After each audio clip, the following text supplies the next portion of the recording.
Thank you, Paul. It's wonderful to be here.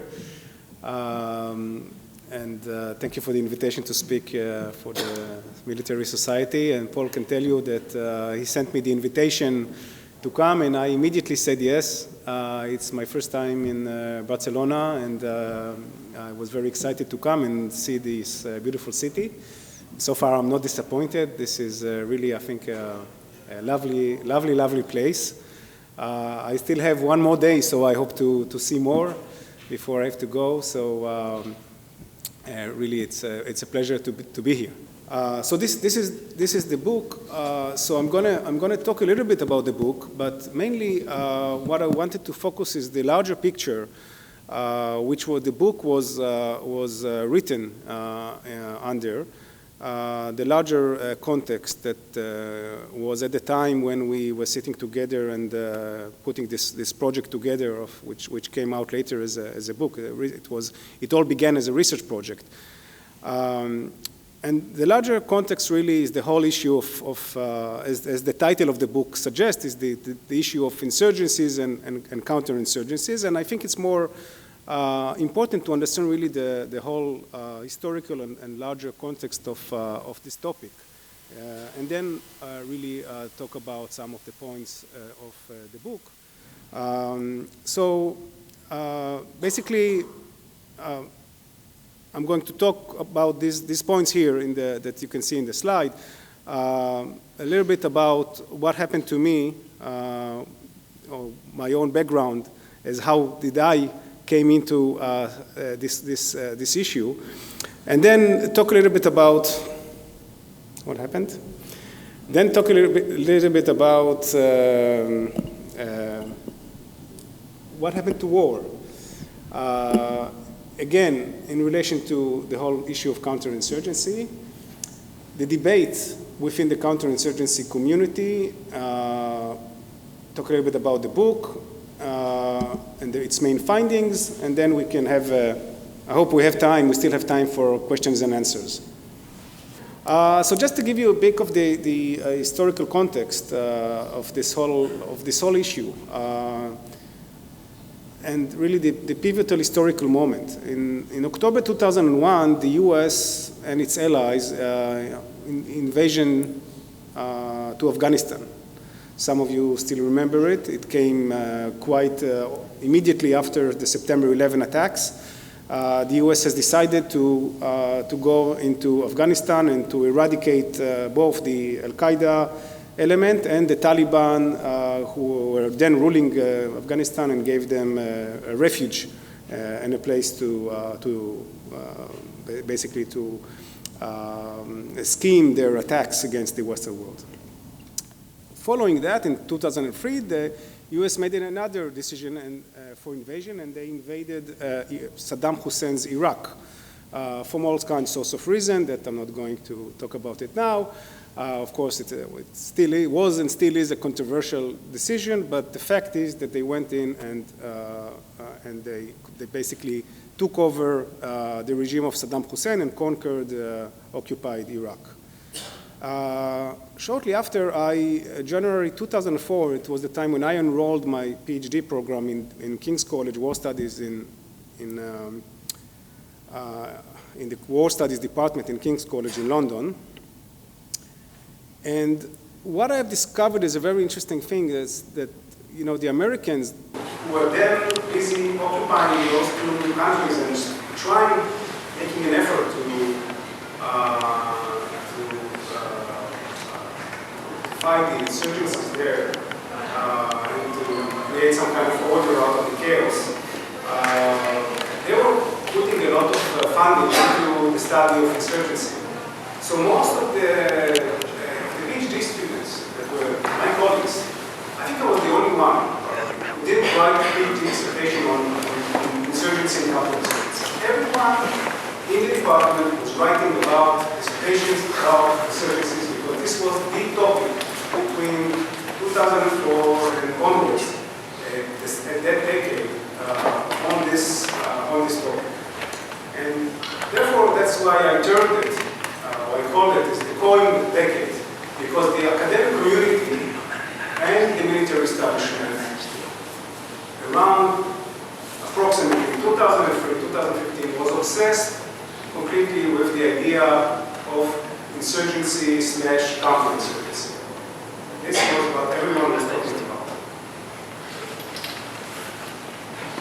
So as I said, the wars in Afghanistan and Iraq, they developed into what was supposed to be a very quick war, decisive war, if you want, kind of a blitzkrieg type of war, toppling down the regime and creating a new political environment, ended up in a long, frustrating struggle against insurgency groups, both in Afghanistan and Iraq. And one of the questions the Americans were asking themselves, and then they realized, when I say Americans, I'm also referring to the allies of the Americans. Okay? So it's basically the West, NATO, the allies, West and its allies. We're asking themselves, how can we win such a campaign? How can we win? What does it mean to win such a campaign? So now, if we leave for a moment this story of the Americans stuck in Afghanistan and Iraq, even before, since the end of the Cold War, the academic world that was focusing on the phenomena of war started to observe and made the argument there is a fundamental change in the phenomena of war since the end of the Cold War. Something very serious we see that has changed. And some academics termed it as what they call the new wars, the wars of our time, the new wars. And I threw in some prominent names who wrote about it. Mary Kaldor is one, actually her title of the book called The New Wars. Mundler, a German professor who also wrote about the new wars, Rupert Sweet, the British general, which I'm going to quote soon, Ames, Hoffman, to name just a few. And each one of those academics will try to learn or to conceptualize this transformation of the war, and each one of them try to label it and name it in a certain way as to reflect what does it mean, these changes of this war. So we have also from the classical name, as guerrilla warfare. As I said, I don't need to translate it here. In other places I have to explain what does it mean, guerrilla warfare. You know, I say small wars, small war, okay, small war. But this is a classical name to a novel phenomenon. But the new names are fourth generation warfare, which is the name Hamas gave it, counter-terrorism, hybrid warfare, low-intensity conflict, asymmetric conflict, or asymmetric warfare, free blocks war, irregular warfare, gray war, and there are other names, there are other names floating around, all this to try to term this, what we see as a war, which has a new, I would say, a new dress, a new packaging, okay? And really the debate then in the academic world, are we seeing, are these only new names and new packaging for some very old phenomena that we see? Just to reflect it, Rupert Smith, I don't know if, I assume some of you heard his name. He was one of the most appreciated or celebrated generals in the British Army during the 80s and 90s. He led the British division in 91, the British First Division in 91, and then was deputy NATO commander in the Kosovo War, and then before that in Bosnia. Very, very senior general, and he's considered also an intellectual. He wrote a book. Anyway, he married to an Israeli wife. He's married to an Israeli wife. I always told him he made one mistake in his career, which is So he wrote this book, The Utility of Force, this book, which became a very important book, both in the military and military circles and defense establishment, defense communities, and in the academic community. The book is part of his own biography and part his reflections about what he saw in terms of the phenomena of war and how it has changed and evolved during his career, which started before the end of the Cold War and went all the way into the post-Cold War. And this is how he starts his book, and it is very interesting. He starts a book, he says, war no longer exists. Confrontation, combat, and conflict undoubtedly exist. War is a battle in a field between men and machinery. War is a massive deciding event in a dispute in international affairs. Such war no longer exists. So this is a claim. He says, this picture that we have about war, that this is a massive collision of armor and planes and infantry in an open plain. Yes, the picture that we see, many probably saw the movie 1917 that is now showing in the theater, right? This movie, or Second World War, this big, massive army. And with all the forces, all the resources of the state behind these armies, supporting these armies, yes, the industry, the industrial capacity, and all that, and it becomes like a big clash that is usually decided in a matter of weeks or months. This, we don't see it anymore.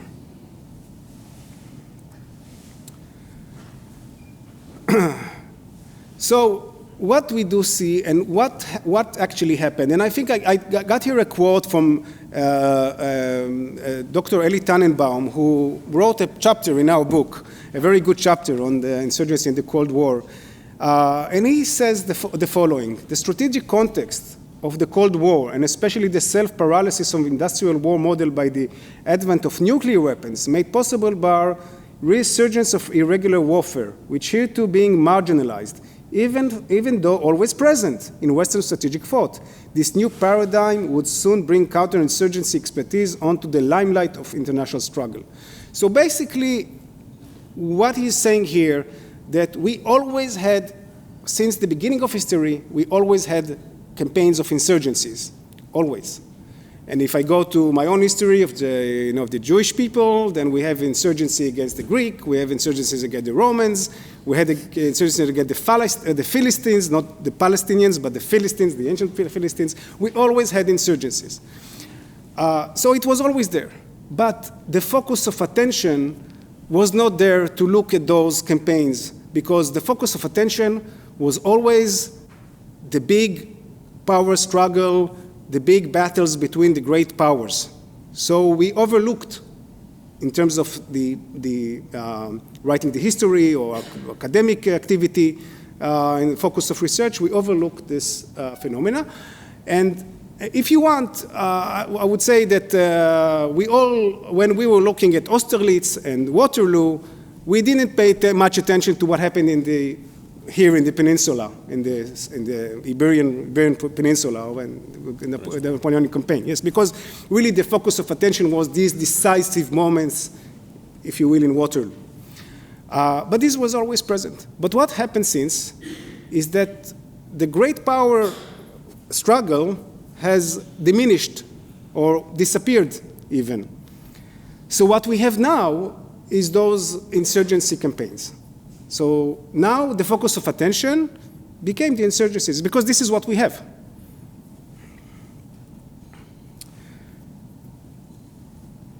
And what caused the change? What caused the disappearance of the state-on-state war? What was the reason that we don't have anymore this great confrontation of the big powers that we always learned about it in history?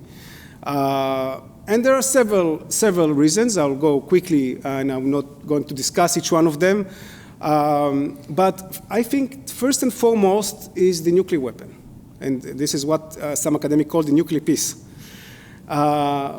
Certainly, what was very obvious, that one great power used to fight against another great power, and if one great power has overcome the other, it could gain everything. It captured its capital, it captured its lands, its resources, and so on. It's not possible anymore because for obvious reasons, I don't have to elaborate on that, right? It's clear that if it's unrational to go two nuclear powers to go for a full confrontation when both of them are armed with, and this is why we had the Cold War. It was cold, right? It's not because of any other reason. But it's not the only reason. There are other reasons as well. If you go to the US and you go into Walmart store, which is the largest department chain in the US, the largest organization, by the way, a private organization in general, I think 90% of the items are produced in China. 90% of them. Now, this is just one illustration. Basically, what I'm saying is that the economy are interlinked. So if two powers like that will go to war, everyone will suffer immensely. So it's the global connection. Another reason is knowledge as the main producer. Once we used to go to wars, it was about resources, it was about capturing lands, it was about, even when it was factories in the industrial world, we said, okay, the Germans, they took the Sudeten, they took Czechoslovakia because the Czechs had a lot of industrial capacity. So they can take their plants and immediately turn it into tanks. So there was in the agricultural world, it was agriculture and lands and all that. Now, I have to say, energy is still important. Lands, territories are still important. It's not that it went away, but its importance has a little bit diminished. And there is a nice example that Yuval Noah Harari, who is the celebrity intellectual, used to give. He said, if the Chinese will invade tomorrow Silicon Valley, to capture the knowledge of that Silicon Valley produce, which is one of the most affluent places, yes, more rich places in the world in terms of economic growth, they will gain nothing because all the engineers will close the computers and they will run away. And so they will have the Silicon Valley, but the Silicon Valley doesn't have any importance other than the people who are sitting there and from their brain creating these ideas. There's another point which has to do with the relative weakness of the state versus the rise of the international organization and institutions. And I will put it together with the last point, which is the international norms and law. So intentionally, I put it the last. Because as you can see, some countries can do what other powerful countries can sometimes do, violate international norms, international law, and there are powerful countries, and still the international organization can do very little. But still, there are today, I would say, normative and institutionalized breaks in terms of countries to go out and launch, just a war against each other. This is not accepted as before as something which is customary to do. You don't resolve your dispute by just going to war. Okay, it's less accepted than it used to be. If you look at history, once the kings and the rulers, they had a dispute. It didn't work diplomatically, so they went to war. Today, it's less accepted. Again, I'm saying it with all the limitations that we know there are, but there is a change in the international system. It's not the same. So if we look, and this is a list of the 8 deadliest wars the 21st century, the last 20 years. So what do we have? We have the Second Congo War, which I guess we heard very little about it. But I think more than 1 million people were killed in this war. But nobody pays a lot of attention. The media know that we know much about it because it's in Africa and they are killing each other. But this is an insurgency war. This is a civil war, a type of a civil war. Okay. Syrian civil war, we know more about it because there's also the involvement of the great powers, and it has a regional repercussions. The Darfur conflict, Iraq war, This is by, of course, by the casualties and death in those areas. Iraq war, Afghanistan war, the war against Boko Haram, Yemeni war, Ukraine conflict. There is one war here that basically was at least begun as a state versus state, which is the Iraq war. All the rest of these wars are a state on the one hand and some insurgencies, organizations, whatever you call them, but a non-state actor, as they call them in the political science discipline, a non-state actor that is trying to confront the state and to challenge the state power. So as you see, Iraq war and Afghanistan war are both a little bit the exception. Although here again, once the Americans left, it's the Iraqi forces versus their own insurgencies like ISIS, like the campaign in Mosul recently. So it's even hard to say whether it's a state on state or state on insurgencies, but basically it's, in all these wars there are insurgencies involved. And I have a link down here. I won't open it because we don't have time, but it has more a more wider list of those conflicts, and you can see that there's more and more of the conflicts are, as we go down the list, it's more and more about insurgency. Now, war has transitioned to such a state, to such a, I would say, shape, in a way that sometimes it's so elusive, it's hard to identify even. And I wanted to bring you here the example. In terms of those organizations that sit down and they want to do this list of wars, the deadliest war or the most intensive war or whatever, you have to define what is war. Now, it used to be simple. You have a state on state, one state declare war, the other invade, the other state defend, and so you know what is war. But in today's environment, it's hard to say even what is war sometimes. Now, this is a good example. The example here is the IISS, one of the most prestigious think tank in the UK. And they make a list every year of also the deadliest wars, the most intensive wars. And in 2016, they listed Mexico as one of the places that had the most deadliest wars on the globe. And the Mexicans were very furious about it. They actually protested. There was a diplomatic protest by the government of Mexico, and they sent it to the IISS. Why are you saying this is a war? This is what we call domestic violence.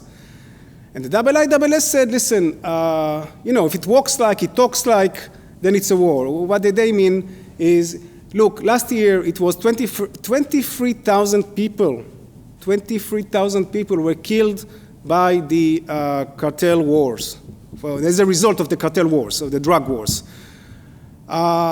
You have the military involved in those campaigns. You have heavy weapons involved in these campaigns. Now, it's true that the cartel war, they are not after a political agenda. They don't want to replace the regime. They don't have any ideology, of course, not religion and not other ideology. They just want to keep their territory, to continue to make money, to rule an area. But sometimes the argument goes that this is exactly what politics is all about, right? To control an area, to control the population, to control resources.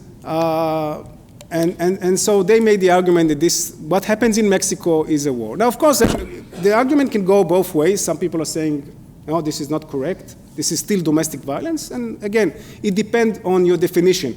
But it's just an illustration to show you how these things evolved and how sometimes it's hard for us even to know exactly what we see.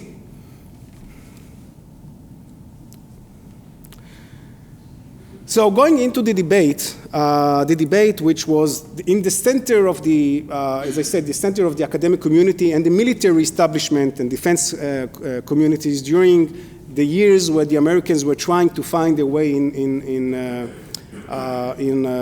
Afghanistan and Iraq. and I have two quotes here. COIN remains the most controversial topic of debate in the US military and strategic studies community. COIN doctrine in general and the military FM 3-24, which is the field manual. FM stands for field manual, the doctrine, the official, I will talk about it, the official military doctrine of the US Army on counterinsurgency.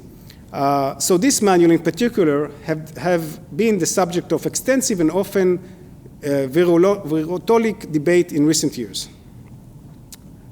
Okay, this moved a little bit, but the debate is basically those who talk about, if I try to analyze it, to categorize the debate was between those who said COIN and the term in big letters, COIN, and those who talked about COIN, and this moved a little bit the arrow there, but it covers COIN in small letters. So when you talk about COIN with big letters, you mean something which is very specific in how do you address, how do you deal with the insurgency?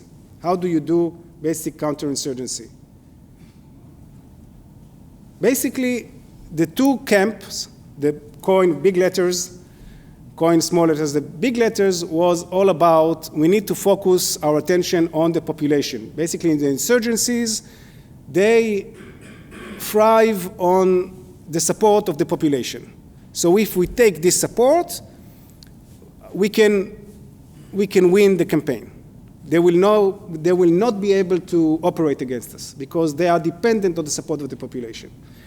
And those who said the other camp, which I call enemy-centric, they said, no, what we need to do is to focus our attention on the insurgent themselves. We need to kill as much as possible as insurgents, and if we manage to kill enough of them, basically I'm simplifying it a little bit, but if we manage to kill enough of them, they will collapse in the end. And why it is mutually exclusive? Why can't you do both? Because you can say, why not do both?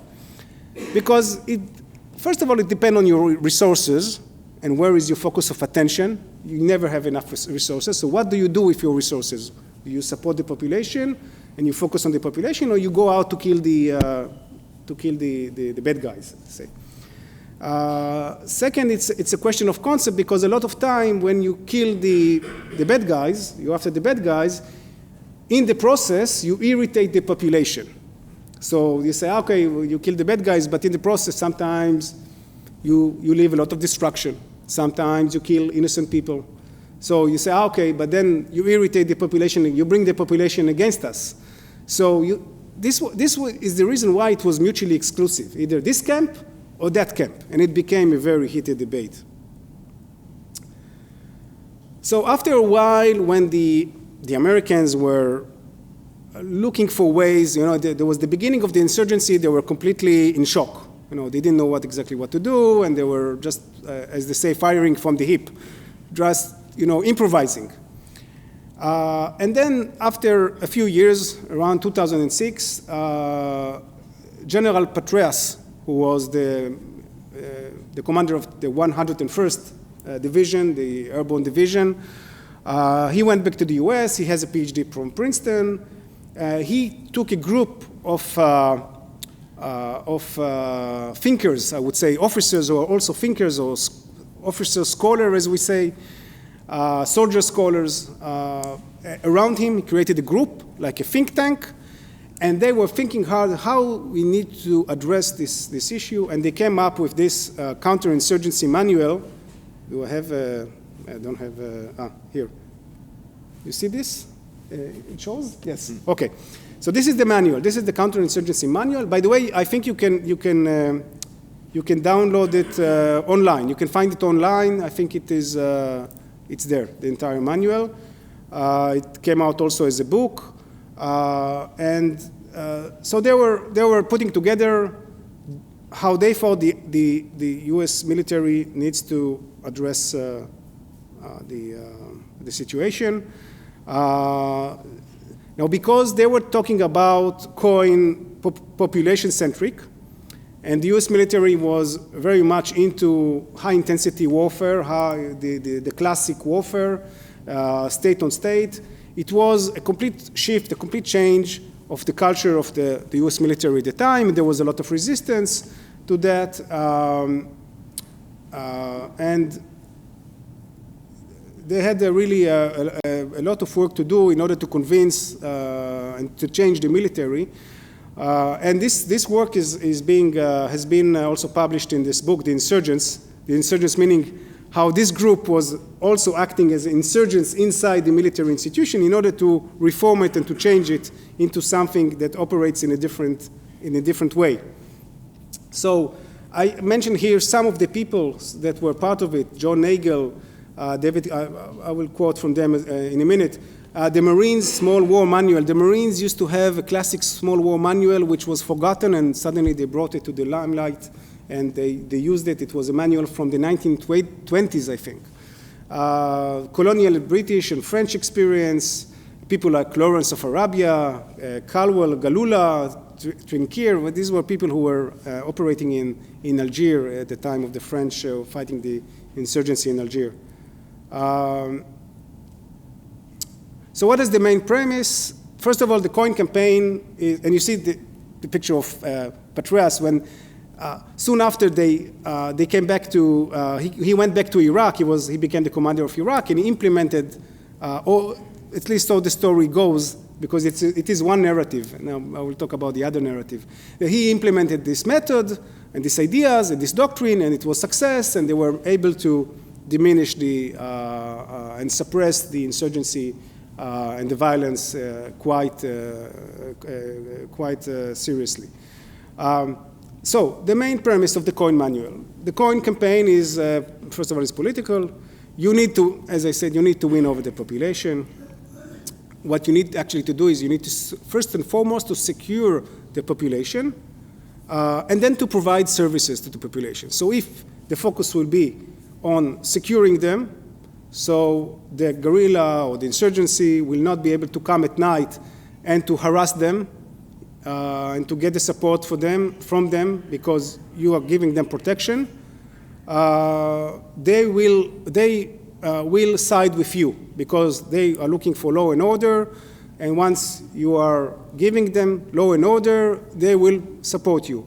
The other thing is then you have to provide them services, services such as obviously infrastructure, water, clear water, food, electricity, schools, and so on. So once you create this, they will support you because they will see that you are giving them those benefits, and while the insurgents, they don't have to offer anything. They just offer violence. So naturally, they will side with you. This was the basic. Again, I'm a bit oversimplifying it for the lecture, but this was the basic idea. Clear, hold, build. This was the phrase of the US military. You clear, you catch the area, you capture the area, you clear it from the insurgent, you hold it, and then you build it. So it goes back to the whole idea of nation building. I mean, the ultimate goal of this campaign in the end is to transform the society into a functioning society under some kind of a democracy government. So bringing basically the Western values into the society and changing it, transforming it as a deep transformation, and this will create a healthy society so they will not support the insurgencies. This is, see it's a bit, you can see it from here.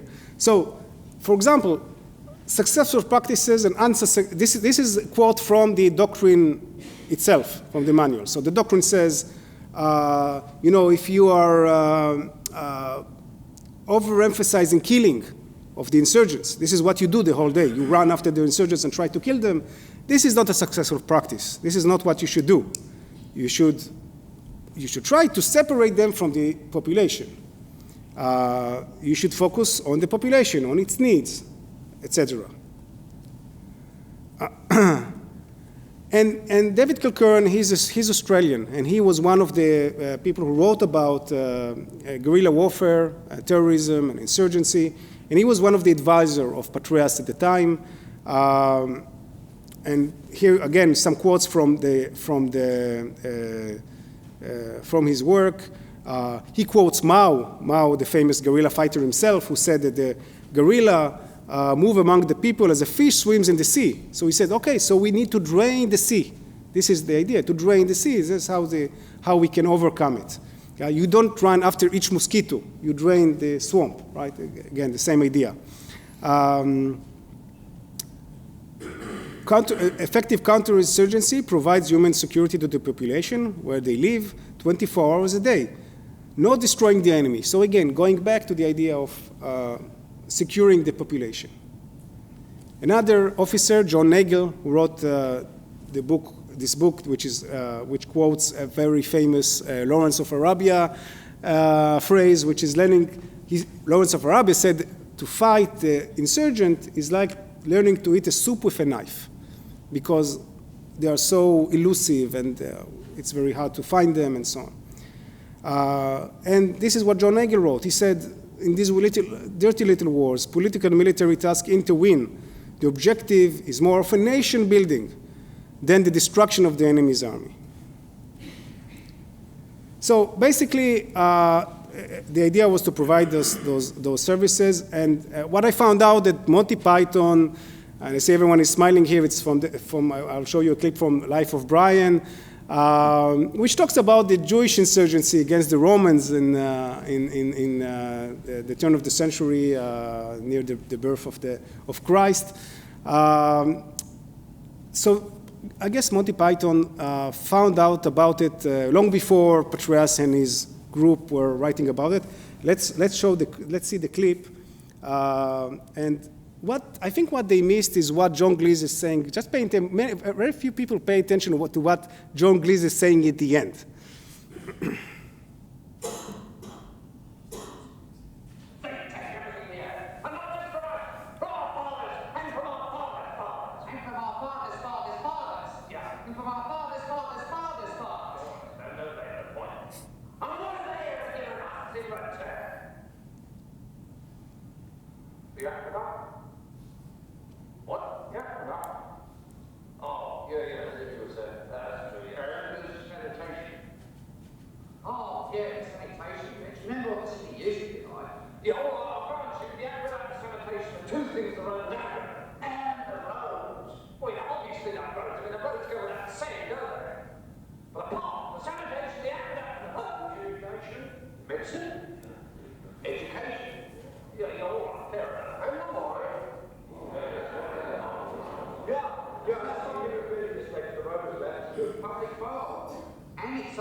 Okay, for some reason it was cut, the ending. The ending, they said someone is saying peace.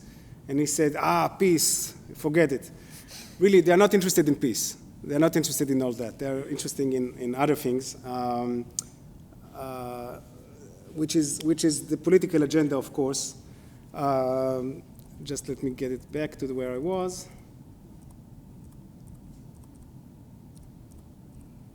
Okay. So at the same time, when this idea of, okay, if we just build them, provide them security and build them roads and all that, and then everything will be, will turn towards our side, and we can help them create this wonderful, basically wonderful society, which will be governed in a democratic way, and so on and so forth. And this was really the attempts. It looks like now when I talk about it, it's so naive, but this was really the attempts of the American forces to do in Afghanistan and Iraq at those times. So there were already some critics who came up and said, "Listen, this is not going to work. This is not going to work because as long as the enemy is there, you have to defeat it first. And then, even if you are talking about changing the society, we don't have enough resources and troops in place. Even the doctrine." There is in the doctrine, it says how many troops you need in order to secure the population. You need to have a very big army because you have to have a presence, almost a soldier in every street. But it's impossible. The Americans were stretched out on, in these two theaters of operations. The Europeans' army are very small today. Nobody could send so many troops into those countries to secure it. Just to give you an example, what it means to secure an area, when the British left Palestine in 47, just before they left, they had a lot of troubles from both the Jews and the Arabs that were attacking them. In order to be able to pacify the area, a small area, which is a fraction of Afghanistan and Iraq, they brought both of their paratroop divisions, famous division that went in Normandy, jumped in Normandy, paratroop, and they put together 130,000 troops in Israel alone, in what then was Palestine. 130,000. This is more than what the Americans had in Iraq or in Afghanistan, and very, very small. And the population then was, together, Jewish and Arab, was less than 2 million. In Iraq, you were talking about, 25, 22 millions. In Afghanistan, the same. It's impossible. And of course, nation building is doomed to fail because of the culture, religion, and ideology gaps between the West and the rest. So this is a few works of some of the books of both British, in Britain there was the Losing Small War and the British approach to counterinsurgency that came out and heavily criticized the American approach to counterinsurgency. In America it was Gian Gentile, who wrote a very critical work, was an American colonel he came back from Iraq and wrote this book, what he called America's deadly embrace of counterinsurgency. And again, he means counterinsurgency in the big letters. I will jump over. It's already to remember that the same debate, a similar debate was in the Vietnam era, which is interesting. This book came in the 90s of a very, very famous American colonel was named Harry Summers. Harry Summers became famous not only because of his work, but because the story that he told and became famous. He was part of the negotiating team in Vietnam to end the war, and he told a story that he met his counterpart, the Vietnamese, and he told him, we, the Americans, have beaten you. We defeated you in every battle we fought against you. And the Vietnamese answer was, yes, you are correct, but it doesn't matter at all. It doesn't make any difference. You can win 100 battles, but in the end, you were defeated on the, on the political level, on the where it counts, really counts. So when Summers wrote his critical book on Vietnam, he said, we did everything wrong there. What we needed to do is really destroy. He turned again to the classic Clausewitzian theory, and what he argued is we had to go to the source of power. The source of power was North Vietnam. And as long as North Vietnam was immune to American attacks, American invasion, Americans were attacking North Vietnam, but American invasion, changing the regime in North Vietnam, we didn't stand a chance. There was no chance that we could win this campaign.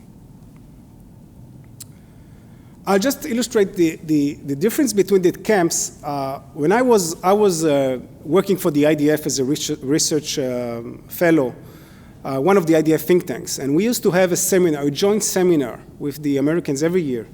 From the Americans, at that time we had it with JFCOM, United States Joint Forces Command, which disbanded since, but never mind. So we had these joint seminars, and we exchanged experiences, fighting terrorist group insurgencies. And I remember there was an American general, the Israeli general stood up and gave a speech, and he was talking about how we killed terrorists. Basically, we have this system, this method, we did this, we did that, we went from here, from there, we had intelligence, all kinds of. The American general, he stood up, this was 2009, and he said, the way we fight terrorism is by empowering women. And he was talking about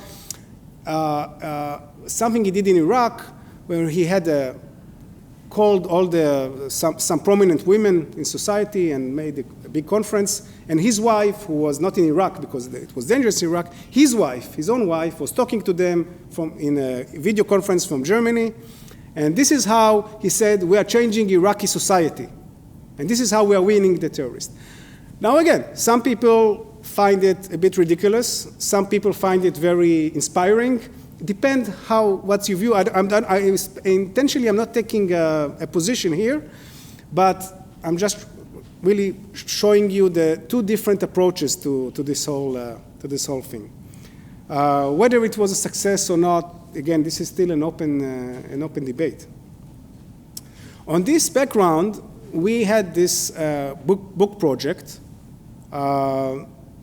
where we had a few people from the academic community, some with military background, some had a lot of experience in insurgency themselves. And we came together and decided that we want to look at different case studies of insurgencies and strategy of insurgency from a very wide historical era. So we looked at the British, French, Russian, China, German, Israel, and also insurgency movement in various places, like the one in Afghanistan, the one in Ireland, Taliban, Palestinian, so on. And we use the concept of strategic culture to examine it, or national way of war, basically going over it very quickly. It's the idea that there are some continuing patterns of the way of some countries to conduct war and warfare. So some countries have a specific way which is different than other countries, and this is how traditionally they do this campaign against insurgencies. This is the idea of way of war or national or strategic culture. You can see there are many, many books that were written about it, the German way of war, the American way of war, the Western way of war, trying again to decipher if there is a pattern that really is part of the culture, is how you go about it. So we try to examine it, and I will go very briefly on the result because we're a bit running out of time. So we kind of mapped all the different, in the book, all the different ways how countries historically were fighting insurgencies, how they go about it. We called it the toolkit, or the methods of how they used to fight. So there's a long list. Most of it is very violent, I would say, from what we termed as brutal large-scale repressions, to burning villages, to mutilations and rape, to hostage-taking, forced population transfer, destruction of symbolic building, and so on and so forth. One of them is really what winning over the population, what the Americans tried to do in Iraq, but this was quite rare. This was quite the exception in the historical sense, I would say. So what we found actually that there was no specific way of doing it, but more each country had this toolkit in front of it, and depending on the context, picked and chose some of those tools and tailored it to this specific situation. See, and created a package of a mix of all of this. This is in very broad brush terms. I don't know why this is not working well.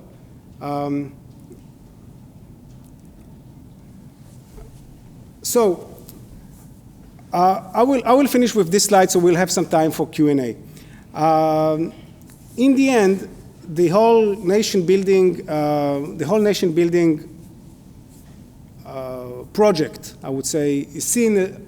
Eventually, it is seen as a failure, not as a success. It's not an experience that the U.S. would like to repeat, and I think in many ways, both Obama and Trump, even though the differences between them, they share the same sentiment that they don't want to be involved in such heavy campaigns of nation building somewhere in the Middle East or anywhere else for that purpose, but certainly not in the Middle East.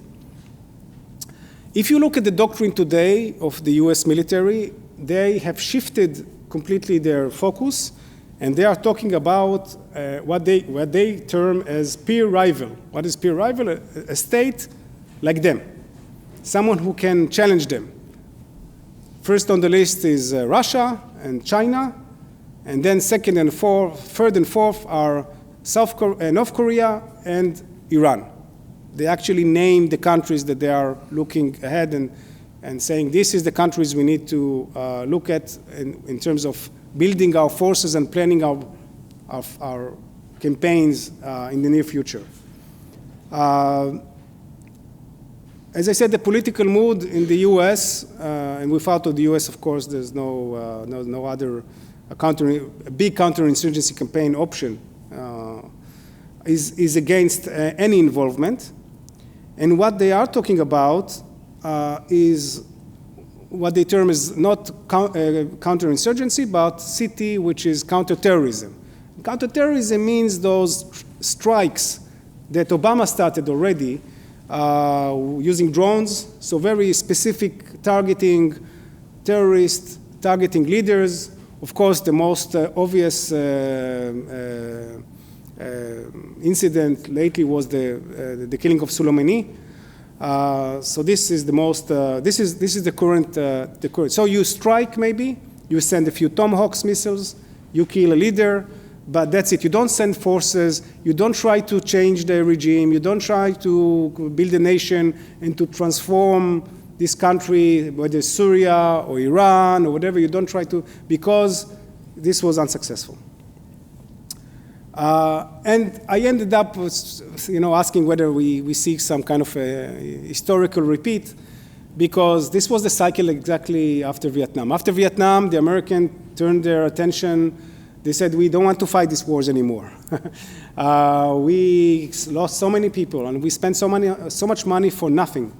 And they focused their attention back in Europe, and the doctrines of the 70s and 80s of the American army completely focused on the European theaters against the Soviets. And then in 91, they sent all these big divisions to Iraq.